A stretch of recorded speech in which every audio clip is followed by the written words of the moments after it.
जय हिंद दोस्तों। Mission GS academy Patna में आपका स्वागत है।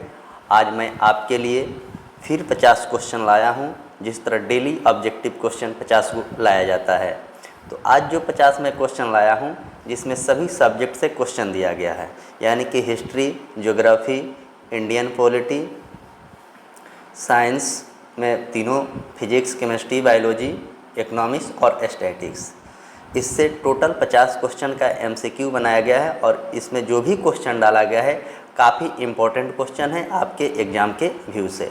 तो मैं आशा करता हूं कि यह सेशन आप लोग को काफ़ी अच्छा लगता होगा।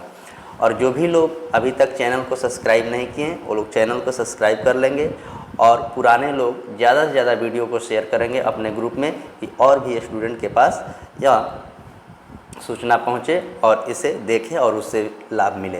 तो आगामी आपका जो भी एग्ज़ाम होने वाला है, जैसे बिहार पुलिस की वैकेंसी, बिहार दरोगा 72वीं बीपीएससी, एईडीओ, बिहार एसएससी, 10+2 परिचारी, जो भी एग्ज़ाम होगा उन सभी एग्ज़ामों में इस सीरीज से आपको काफ़ी ज़्यादा बेनिफिट होगा। इसमें 50 क्वेश्चन रहता है और 50 क्वेश्चन के चारों ऑप्शन का डिस्कशन किया जाता है और क्वेश्चन काफ़ी अच्छा डाला जाता है। देखिए, वीडियो को आप स्किप नहीं कीजिएगा, शुरू से अंत तक देखिएगा, तब आपको फ़ायदा मिलेगा। होता क्या है, किसी भी चीज़ में आप जब तक समय नहीं देंगे तो वो आपका नहीं हो सकता है। दुनिया का कोई भी चीज़ हो जिसमें आप समय देते हैं वही आपका अपना होता है, जिसमें कम समय दीजिएगा वो आपका नहीं होगा। तो इसलिए इसका पीडीएफ कहाँ मिलेगा, तो मिशन जीएस एकेडमी से टेलीग्राम चलता है, आप लोग टेलीग्राम ज्वाइन कर लीजिएगा। वहाँ पीडीएफ भी डाल दिया जाता है और वीडियो भी वहाँ डाल दिया जाता है, वहाँ से आप जाकर देख सकते हैं। तो आइए आज के सेशन का हम शुरुआत करते हैं। पहला क्वेश्चन क्या कह रहा है, क्या नहीं कह रहा है। तो चलिए, पहला क्वेश्चन जो है, वैदिक काल में गार्गी, मैत्रेय और कपिला का घर कहाँ था। क्या पूछा गया है, वैदिक काल में यह कहाँ था। तो विदिशा, उज्जैन, पाटलिपुत्र और मिथिला। तो वैदिक काल में जो था ना, यह आपको मिथिला में था। कहाँ पे था, मिथिला में। उज्जैन की बात करें तो उज्जैन मध्य प्रदेश में पड़ता है और यह क्षिप्रा नदी के किनारे है। उज्जैन किस नदी के किनारे है, तो क्षिप्रा नदी के किनारे है और यहाँ पर महाकुंभ मेला 12 साल पे लगता है। किस नदी के किनारे, तो क्षिप्रा नदी के किनारे। और पाटलिपुत्रा की बात करें तो पाटलिपुत्रा में तीसरी बौद्ध संगति हुई थी, जिसके अशोक शासनकाल में हुआ था। चलिए अगला क्वेश्चन, क्वेश्चन नंबर 2। अशोक के समकालीन तुरमै कहाँ का राजा था। तुरमै जो था अशोक के समकालीन तुरमै कहाँ का राजा था, तो वह मिस्र का राजा था, अफगानिस्तान का राजा था, पाकिस्तान का था और श्रीलंका का। तो तुरमै की बात करें तो वह मिस्र का राजा था और अशोक के 13वां शिलालेख में तुरमै की बात कहा गया है, ये भी बात याद कर लीजिएगा। अफगानिस्तान की बात करें तो अफगानिस्तान की सीमा भारत से 106 किलोमीटर लगा है और लद्दाख से लगा है। सबसे छोटा सीमा अफगानिस्तान से ही लगा है और पाकिस्तान से भी भारत की सीमा लगा है। और श्रीलंका की बात करें तो श्रीलंका भारत और पाक जलडमरू के तहत भारत और श्रीलंका अलग होता है, सीमा रेखा है। अगला क्वेश्चन, क्वेश्चन नंबर 3। अजंता की गुफा निम्नलिखित में से किसके द्वारा करवाया गया, निर्मित किसके द्वारा करवाया गया। तो बौद्ध के द्वारा, राष्ट्रकूट के द्वारा, गुप्त शासक के द्वारा और चंदेल के द्वारा। तो अजंता के जो गुफा है ना, यह आपको करवाया गया था गुप्त शासक के द्वारा। किसके द्वारा, तो गुप्त शासक इसका करेक्ट आंसर हो जाएगा। गुप्त शासक के द्वारा अजंता की गुफा करवाया गया था। राष्ट्रकूट वंश की बात करें तो यह दक्षिण भारत की एक शक्तिशाली वंश था और इसकी राजधानी दंती दुर्ग थी।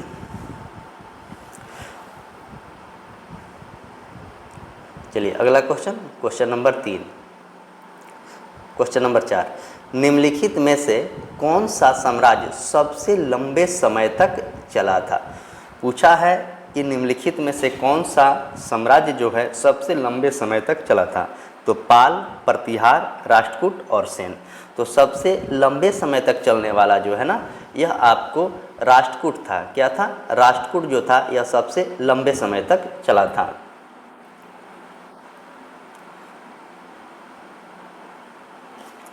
राष्ट्रकूट जो था सबसे लंबे समय तक चला था। पाल वंश के संस्थापक गोपाल थे। और राष्ट्रकूट वंश की राजधानी कहाँ थी? दंती दुर्ग थी। क्वेश्चन नंबर 5, भारत में मोहम्मद गोरी को पहली बार किस शासक ने पराजित किया था? पूछा है कि भारत में मोहम्मद गोरी को सबसे पहले किसने पराजित किया है? तो आनंदपाल, भीमदेव द्वितीय और पृथ्वीराज चौहान। तो मोहम्मद गोरी को जो पराजित किया था 1178 में, वह भीमदेव द्वितीय के द्वारा पराजित किया गया था। और मोहम्मद गोरी ने तराइन के 2 युद्ध लड़ा था, एक 1191 में और एक 1192 में। प्रथम में हार हुई और दूसरी में जीत हुई। और तराइन का तीसरा युद्ध की बात करें तो 1215 में तराइन का तीसरा युद्ध हुआ था, यलदोज और कुवाचा के बीच। ये भी बात आप जरूर याद कर लीजिएगा।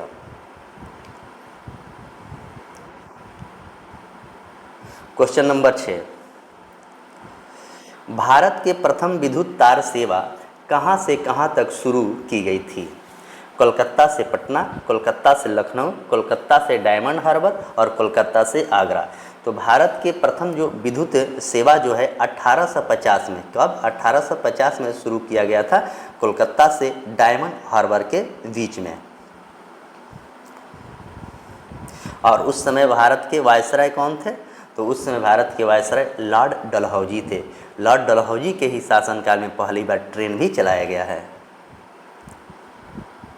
क्वेश्चन नंबर 7, रविन्द्रनाथ टैगोर के द्वारा लिखित जन गण मन सर्वप्रथम जनवरी 1912 के किस अधिवेशन में प्रकाशित किया गया था?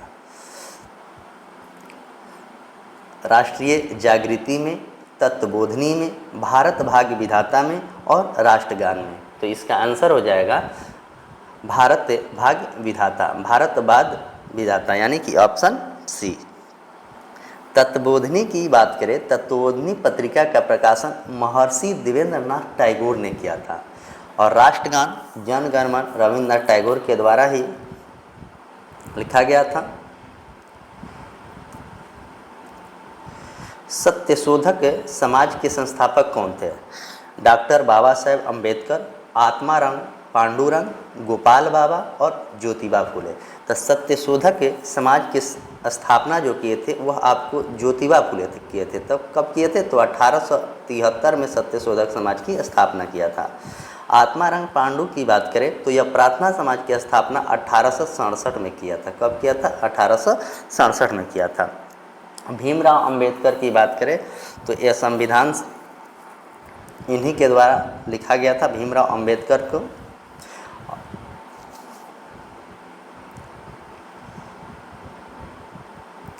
भारतीय राष्ट्रीय कांग्रेस के किस अधिवेशन में सांप्रदायिक प्रतिनिधित्व की मांग को स्वीकार कर लिया गया था?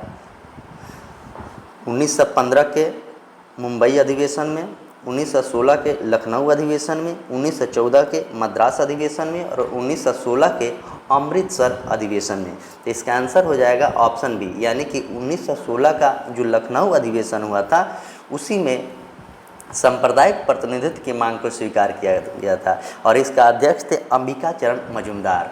और इसी में कांग्रेस नरम दल और गरम दल का मिलन भी हुआ था, जो सूरत अधिवेशन 1907 में विभाजन हुआ था, यहाँ आके मिलन हुआ था। तो 1915 की बात करें तो 1915 में सत्येंद्र नाथ प्रसाद सिन्हा कांग्रेस के अध्यक्ष थे मुंबई में। और 1914 के मद्रास के अधिवेशन की अध्यक्षता भूपेंद्र नाथ बसु ने किया था। और 1919 में जो अमृतसर में अधिवेशन हुआ था, इसकी अध्यक्षता मोतीलाल नेहरू के द्वारा किया गया था। चलिए अगला question, question number 10। Question number 10 कह रहा है कि एक मृच्छकटिकम के विषय वस्तु क्या है? मृच्छकटिकम जो है इसका विषय वस्तु क्या है? एक धनी व्यापारी और एक गणिका की पुत्री की प्रेम गाथा। दूसरा है चंद्रगुप्त द्वितीय के पश्चिम भारत में शक क्षत्रपों पर विजय। तीसरा है समुद्रगुप्त के सैन्य अभियान का शौर्यपूर्ण कार्य। गुप्त राजवंश के एक राजा तथा कामरूप की राजकुमारी का प्रेम कथा। तो इसका सही आंसर जो हो जाएगा आपको ऑप्शन ए हो जाएगा। एक धनी व्यापारी और एक गणिका की पुत्री की प्रेम कथा था मृच्छकटिकम के विषय वस्तु। आइए अगला क्वेश्चन, क्वेश्चन नंबर 11।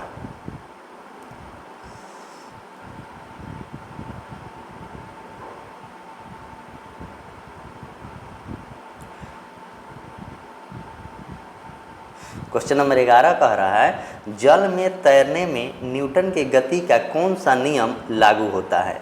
जब जल में कोई व्यक्ति तैरता है तो उसमें न्यूटन के गति का नियम कौन सी गति के नियम का प्रयोग किया जाता है। प्रथम नियम, द्वितीय नियम, तीसरा नियम और इनमें से कोई नहीं। तो जल में तैरने के लिए तीसरा नियम का प्रयोग किया जाता है। कौन सा नियम? तीसरा नियम। और पहला नियम से बल की परिभाषा मिलता है और दूसरा नियम से बल का व्यंजन मिलता है। ये भी बात याद कर लीजिएगा, आपके एग्जाम में यहाँ से भी क्वेश्चन पूछा जाता है। क्वेश्चन नंबर 12, बायोगैस मुख्य रूप से क्या कहा जाता है। बायोगैस जो है मुख्य रूप से क्या कहा जाता है, तो प्रोपेन, ब्यूटेन, मीथेन और एथेन। तो बायोगैस मुख्य रूप से मीथेन को कहा जाता है, जिसे CH4 यानी कि लाफिंग गैस भी इसको कहते हैं। बायोगैस मुख्य रूप से मीथेन है। चलिए 13 नंबर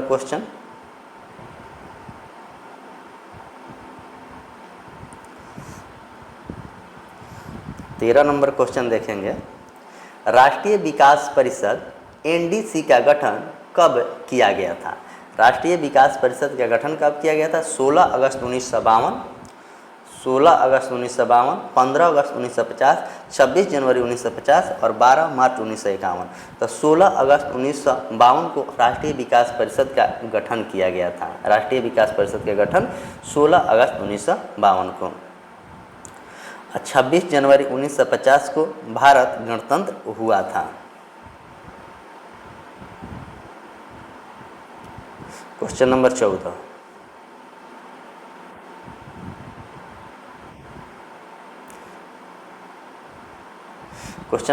कह रहा है कि भारत के राष्ट्रपति को पद एवं गोपनीयता के शपथ कौन दिलाता है। भारत के राष्ट्रपति को पूछा गया है। तो उपराष्ट्रपति, प्रधानमंत्री, भारत के मुख्य न्यायाधीश और लोकसभा के अध्यक्ष। तो भारत के राष्ट्रपति के शपथ जो दिलाता है वह भारत के मुख्य न्यायाधीश दिलाता है। और शपथ की बात करें तो भारत के राष्ट्रपति के शपथ के बाद अनुच्छेद 60 में है। शपथ के बाद अनुच्छेद 60 में है। और उपराष्ट्रपति के बाद अनुच्छेद 63 में है। उपराष्ट्रपति के बाद अनुच्छेद 63 में है। और लोकसभा अध्यक्ष की बात अनुच्छेद 93 में है और प्रधानमंत्री की बात अनुच्छेद 75 में है। तो ये चारों अनुच्छेद के आप लोग याद कर लेंगे। वर्तमान में लोकसभा के अध्यक्ष ओम बिरला है। क्वेश्चन नंबर 15, संविधान सभा की प्रथम बैठक कब हुई थी। तो संविधान सभा की प्रथम बैठक 26 नवंबर 1949, 15 अगस्त 1947, 26 जनवरी 1950 और 9 दिसंबर 1946। तो संविधान के प्रथम जो बैठक हुआ था 9 दिसंबर 1946 को हुआ था, जिसका अस्थायी अध्यक्ष डॉक्टर सच्चिदानंद सिन्हा को बनाया गया था। और दूसरा बैठक 11 दिसंबर 1946 को हुआ था, जिसमें अस्थायी अध्यक्ष डॉक्टर राजेंद्र प्रसाद को बनाया गया था। ये आप लोग याद जरूर कर लीजिएगा। क्वेश्चन नंबर 16, आनंद मठ के रचयिता कौन थे। आनंद मठ जो है इसके रचयिता कौन थे। बंकिम चंद्र चटर्जी, रविन्द्रनाथ टैगोर, सरोजिनी नायडू, अरविंद घोष। तो आनंद मठ जो है वंदे मातरम से संबंधित है। इसको बंकिम चंद्र चटर्जी के द्वारा रचित किया गया था। रविन्द्रनाथ टैगोर की बात करें तो गीतांजलि के लिए 1913 में उन्हें नोबेल पुरस्कार भी मिला था रविन्द्रनाथ टैगोर को। और सरोजिनी नायडू जो है, सरोजिनी नायडू का बुक है the word of time. The word of time English पत्रिका है, यह सरोजिनी नायडू का है। अरविंद घोष की बात करें तो लाइफ डिवाइन, सावित्री, अरविंद घोष के यह पुस्तक है। तो चारों ऑप्शन को काफ़ी किफ़ायती तरीक़े से आपके सामने डिस्कशन किया जाता है। आप लोग ज़रूर इसको अच्छे से देखिएगा, इससे आपको काफ़ी ज़्यादा बेनिफिट मिलेगा। आगामी कोई भी आपका एग्ज़ाम हो तो इस सेशन में जुड़ना ना भूलिएगा। चलिए अगला क्वेश्चन नंबर 17, सौर मंडल का सबसे बड़ा ग्रह कौन है। सबसे पहले सौर मंडल में टोटल ग्रहों की संख्या कितनी है, तो 8 है। तो यहाँ पर आपसे क्वेश्चन पूछा गया है कि सौर मंडल में सबसे बड़ा ग्रह कौन है। तो सबसे बड़ा ग्रह बृहस्पति है। सबसे बड़ा ग्रह बृहस्पति है। और सबसे छोटा ग्रह जब पूछेगा तो आपको बुध है। कौन ऐसा 2 ग्रह है जिसका कोई उपग्रह नहीं है, तो बुध और शुक्र जो है उसका कोई उपग्रह नहीं है। पृथ्वी का एकमात्र उपग्रह कौन सा है? चंद्रमा। और शनि का सबसे ज़्यादा उपग्रह है, 285 उपग्रह है शनि के वर्तमान डाटा के अनुसार। क्वेश्चन पूछा जाएगा किस ग्रह के पास सबसे ज़्यादा उपग्रह है, तो शनि। और मंगल की बात करें तो मंगल ग्रह के पास 2 उपग्रह है, फोबोस और डिमोस। तो ये सभी चीज़ आप अच्छे से ज़रूर याद कर लेंगे। Question number 18।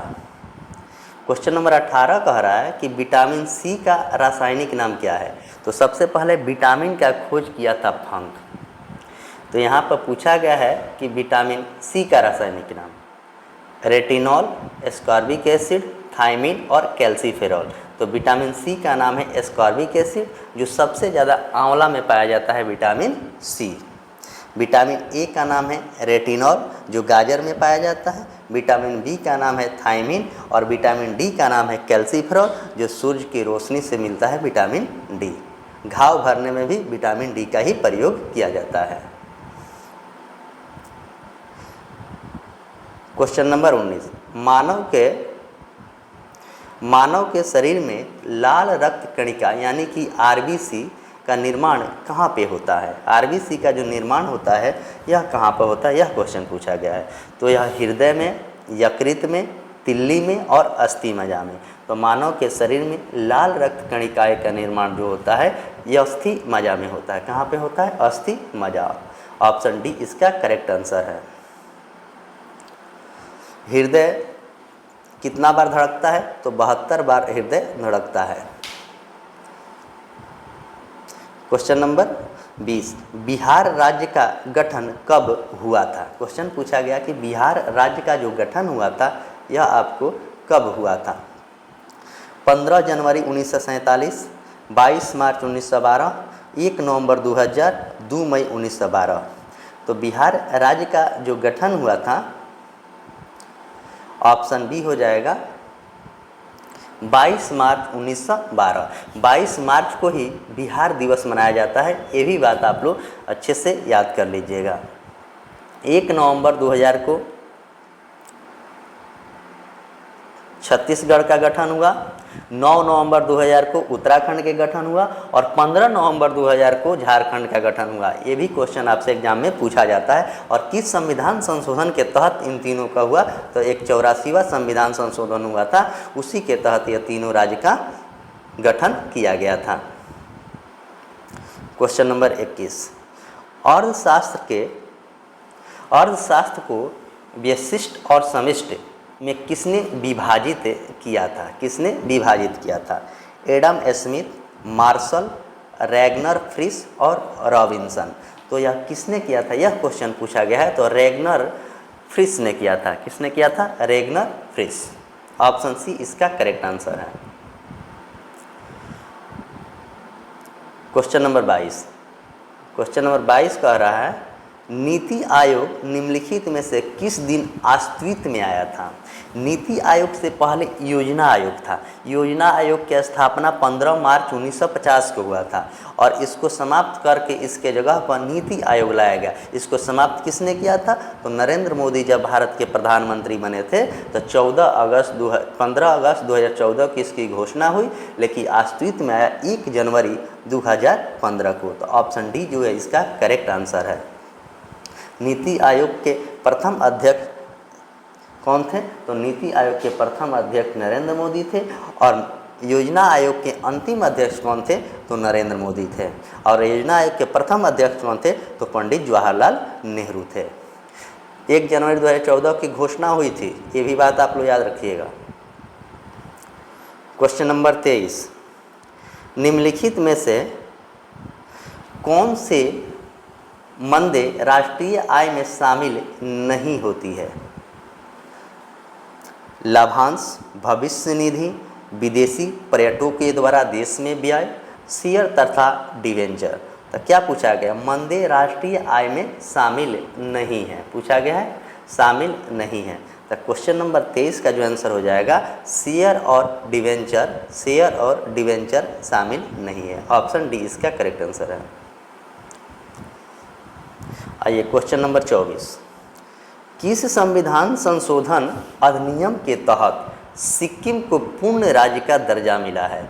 यह क्वेश्चन आपके एग्ज़ाम में कई बार पूछा गया है, बहुत सारे एग्जामों में पूछा गया है। 35वां संविधान, 36वां, 37वां और 38वां। तो सिक्किम का जो है 36वां संविधान संशोधन के तहत 1975 में पूर्ण राज्य का दर्जा मिला था, 1975, और सिक्किम भारत का 22वां राज्य बना था। 35वां संविधान संशोधन की बात करें तो 1974 में सिक्किम को भारत का सहयोगी राज्य का दर्जा 35वां संविधान संशोधन में मिला था। 37वां की बात करें तो अरुणाचल प्रदेश के लिए एक विधानसभा और मंत्रिमंडल के गठन का बात 37वां संविधान संशोधन में कहा गया था।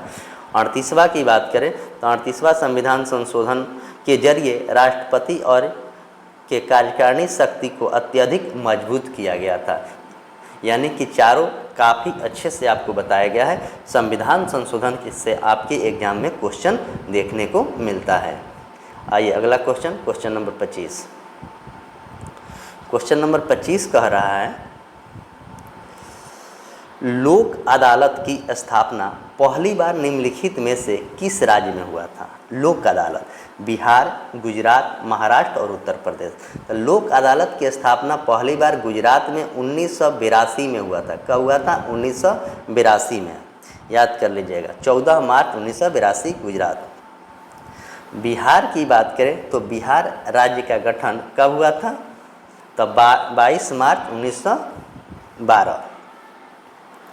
महाराष्ट्र की बात करें, लोतकक झील मणिपुर है, लावणी और तमाशा महाराष्ट्र में है। उत्तर प्रदेश उत्तर प्रदेश का सीमा बिहार से 8 राज्य, बिहार के 8 जिला से लगा है।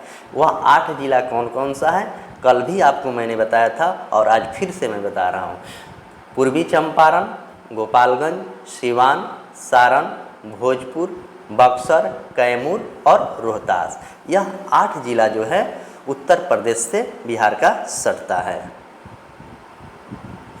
क्वेश्चन नंबर 26, राष्ट्रीय आपातकाल की उद्घोषणा संसद के अनुमोदन के बिना कितने समय तक लागू रह सकता है? तो सबसे पहले राष्ट्रीय आपात की बात करें तो अनुच्छेद 352 में है। राष्ट्रीय आपात किस में है? 352 में। 45 दिन, 1 माह, 2 माह और 3 माह। तो यह कितने दिनों तक रह जाएगा? तो यह जो है ना आपको 1 माह तक रहेगा। कितने दिन? 1 माह तक। ऑप्शन बी इसका करेक्ट आंसर है। क्वेश्चन नंबर 27, संघ की कार्यपालिका शक्ति कहाँ पे निहित है? मंत्रिपरिषद में, मंत्रिमंडल में, प्रधानमंत्री में और राष्ट्रपति में। तो संघ की कार्यपालिका शक्ति की बात करें तो यह आपको राष्ट्रपति में निहित है। किस में है? राष्ट्रपति में। मंत्रिपरिषद के बाद अनुच्छेद 74 में है और प्रधानमंत्री के बाद अनुच्छेद 75 में है। क्वेश्चन नंबर 28, विभिन्न राज्यों के उच्च न्यायालय में न्यायाधीशों की संख्या कौन तय कर सकता है? उच्च न्यायालय जो होता है उसमें न्यायाधीश की संख्या बढ़ाना है, घटाना है, इसको तय कौन कर सकता है? यह क्वेश्चन पूछा गया है। संसद, राष्ट्रपति, सर्वोच्च न्यायालय और राज्यपाल। तो इसको तय कर सकता है राष्ट्रपति। कौन कर सकता है? राष्ट्रपति। राष्ट्रपति की बात अनुच्छेद 52 में कहा गया है। राज्यपाल की बात करें तो राज्यपाल अनुच्छेद 159 के तहत शपथ लेता है। और संसद की बात करें तो संसद 79 में है संसद। और 124 में है आपको सर्वोच्च न्यायालय यानी कि सुप्रीम कोर्ट। क्वेश्चन नंबर 29, 101वां संविधान संशोधन अधिनियम 2016 के तहत लागू वस्तु और सेवा कर आने के पश्चात किस अनुच्छेद को समाप्त कर दिया गया है? यानी कि कौन सा अनुच्छेद जो है समाप्त कर दिया गया?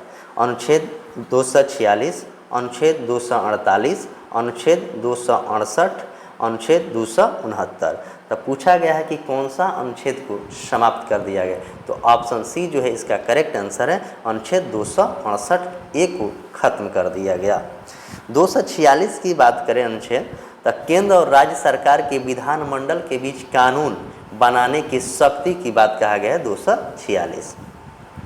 वही 248 की बात करें तो संसद की अवशिष्ट विधायी शक्तियाँ जो है अनुच्छेद 248। तो ये सभी अनुच्छेद को आप अच्छे से याद भी रखिएगा। अगला question, question number 30। Question number 30 कह रहा है 1934 में डॉक्टर विश्वेश्वरैया ने अपने किस प्रसिद्ध शोध ग्रंथ में देश का आर्थिक विकास की एक 10 वर्षीय योजना प्रस्तुत की? Planned economy of India, poverty and British rule India, vision for India, planned economic, A plan of economic development. तो यहाँ क्वेश्चन जो है इसका आंसर हो जाएगा planned economic of India. Poverty on British rule जो है दादा भाई नौरोजी से संबंधित है। दादा भाई नौरोजी से पॉवर्टी ऑन ब्रिटिश रूल संबंधित है। Question number 31। पर्यावरणविद सुंदरलाल बहुगुणा जिनका निधन 21 मई 2021 को हो गया, यह किस आंदोलन से संबंधित है? यह क्वेश्चन आपके एग्जाम में बहुत बार पूछा गया है, बहुत बार। बिश्नोई आंदोलन, जंगल बचाओ आंदोलन, जनजातीय आंदोलन और चिपको आंदोलन। तो सुंदरलाल बहुगुणा का जो था संबंध चिपको आंदोलन से था, जंगलों की कटाई से था। इनका निधन कब हुआ? 21 मई 2021 को। Question number 32। उत्परिवर्तन का सिद्धांत किसने दिया था? उत्परिवर्तन का सिद्धांत डार्विन, हुंगो डू ब्रिज, लैमार्क और इनमें से कोई नहीं। तो उत्परिवर्तन का सिद्धांत जो दिया था हुंगो डू ब्रिज दिया था, हुंगो डू ब्रिज।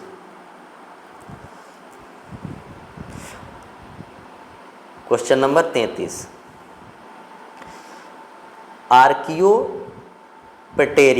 आर्कियोपेटेरिक्स किनका संयोजकता था? सरीसृप और पक्षियों का, पक्षियों एवं स्तनियों का, उभयचर एवं सरीसृप का, सरीसृप एवं स्तनियों का। तो किसका था यह पूछा गया है? तो सरीसृप एवं पक्षियों का था। ऑप्शन ए इसका करेक्ट आंसर है क्वेश्चन नंबर 33 का। Question number 34।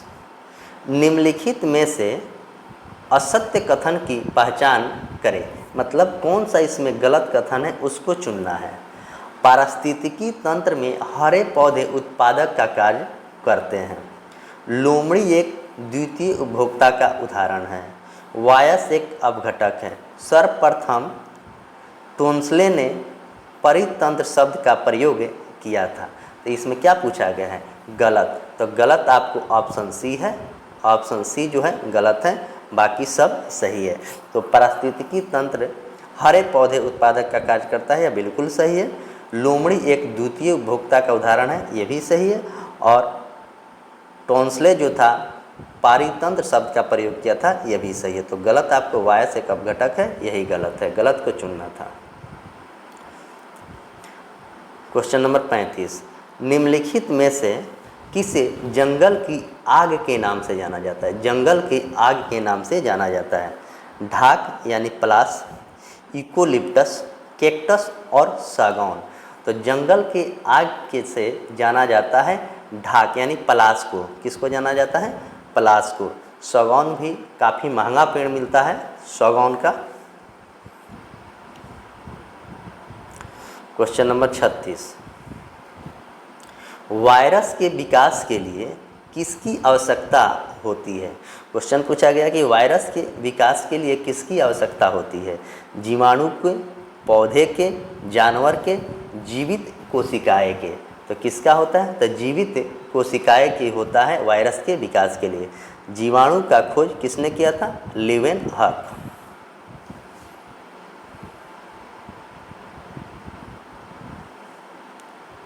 आइए क्वेश्चन नंबर 37। अगला क्वेश्चन 37 नंबर।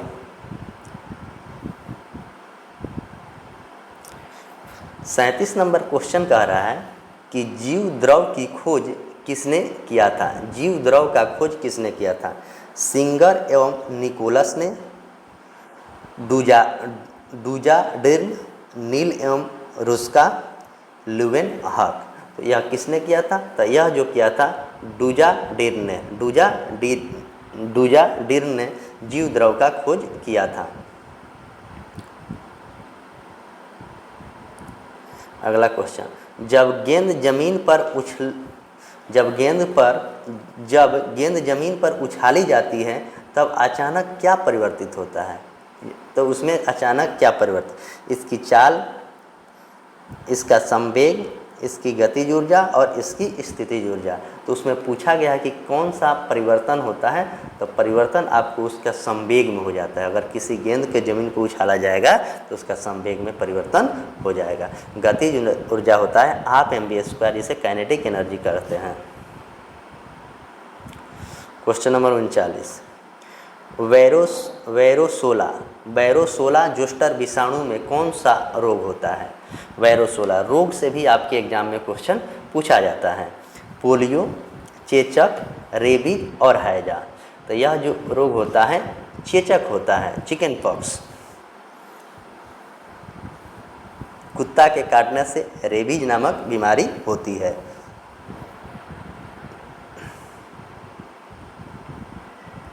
क्वेश्चन नंबर 40, दरियाई घोड़ा को निम्नलिखित में से किस वर्ग के अंतर्गत वर्गीकृत किया जाता है? एम्फीबिया, सरीसृप, मत्स्य और स्तनी। तो दरियाई घोड़ा को किसके अंतर्गत किया जाता है? तो स्तनी में किया जाता है। स्तनी में दरियाई घोड़ा को किया जाता है वर्गीकृत। क्वेश्चन नंबर 41, मानव नेत्र में प्रतिबिंब कहाँ पे बनता है? मानव का जो नेत्र होता है उसका प्रतिबिंब कहाँ पर बनता है? पुतली में, कॉर्निया में, रेटिना में और आइरिस में। तो मानव का जो प्रतिबिंब बनता है वह आपको रेटिना पर बनता है। कहाँ पर बनता है? रेटिना पर। पुतली जो आगे वाला भाग होता है ना आँख का, उसी को पुतली कहते हैं।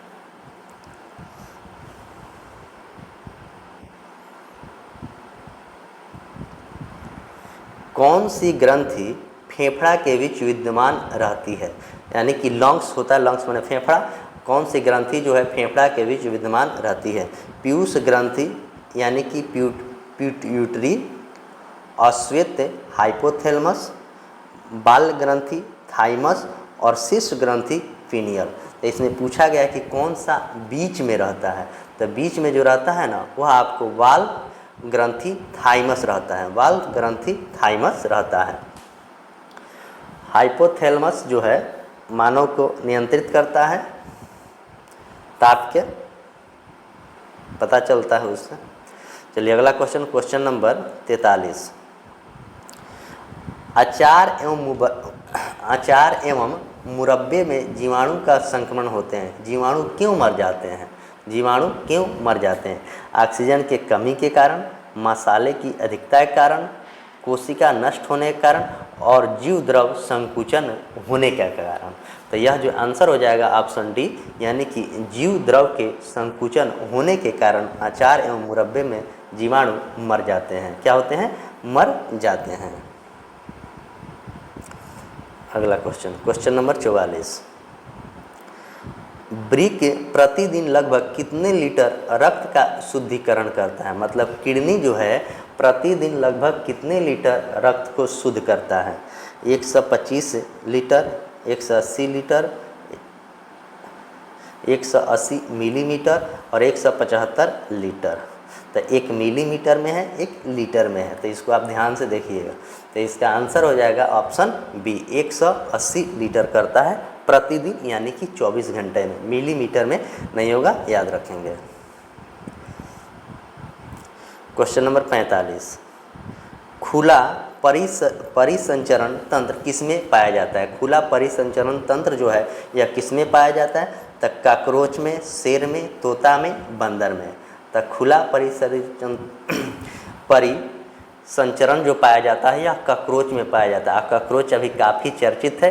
कॉकरोच पार्टी, कॉकरोच जनता पार्टी, जो अभी जंतर मंतर पर काफ़ी विरोध हुआ था नीट के एग्ज़ाम में, पेपर जिसमें आउट हुआ था और उसमें शिक्षा मंत्री को इस्तीफा भी देना पड़ा। तो अभी कॉकरोच पार्टी भारत में काफ़ी एक्टिव है।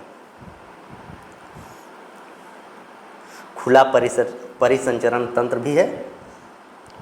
क्वेश्चन नंबर 34, विद्युत बल्ब में क्या उल्लेखित किया जाता है? विद्युत बल्ब में क्षमता बट्टा शक्ति और धारा, शक्ति और वोल्टेज, विद्युत धारा और वोल्टेज, ऊर्जा और विद्युत धारा। तो विद्युत बल्ब में उल्लेखित क्या किया जाता है? तो वह आपको शक्ति और वोल्टेज, विद्युत धारा, विद्युत बल्ब में शक्ति और voltage. Question number 47, sodium chloride में क्या होता है? वैद्युत संयोजी बंधन, सहसंयोजी बंधन, उपसंयोजी बंधन और हाइड्रोजन बंधन। तो सोडियम क्लोराइड में जो होता है यह आपको वैद्युत संयोजी बंधन होता है, ऑप्शन ए, जिसका सूत्र होता है NaCl, sodium chloride.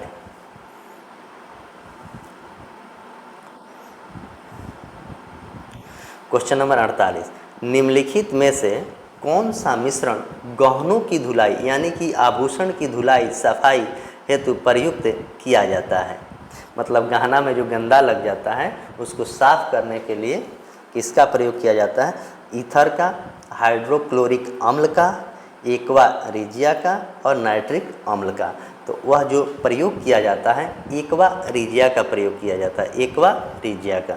Option C इसका करेक्ट आंसर है। ईथर का नहीं किया जाता है, HCl पाया जाता है, जैसे हाइड्रोक्लोरिक अम्ल जो है आपके पेट में पाया जाता है। क्वेश्चन नंबर 49, क्वेश्चन नंबर 49 कह रहा है रेडियो एक्टिविटी का आविष्कार किसके द्वारा किया गया था? रेडियो एक्टिविटी का आविष्कार रदरफोर्ड के द्वारा, मैडम क्यूरी के द्वारा, वेकुलर के द्वारा और वोर के द्वारा। तो रेडियो एक्टिविटी का आविष्कार जो किया गया था हेनरी वेकुलर के द्वारा किया गया था। और रेडियम का खोज जो किया गया था मैडम क्यूरी के द्वारा रेडियम का खोज किया गया था। 49 नंबर क्वेश्चन। आइए आज के सेशन के लास्ट क्वेश्चन यानी कि 50 नंबर क्वेश्चन देखते हैं।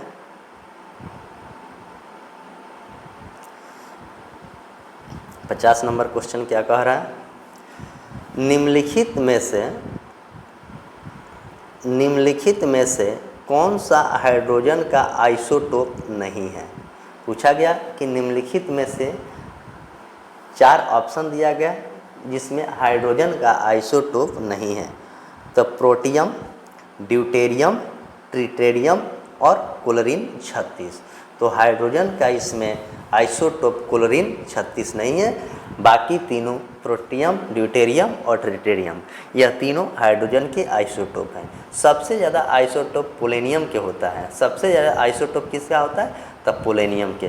तो इस तरह आपके सामने में 50 क्वेश्चन लाया था और 50 क्वेश्चन का काफ़ी अच्छे तरीक़ा से आपके सामने मैं डिस्कशन किया हूँ।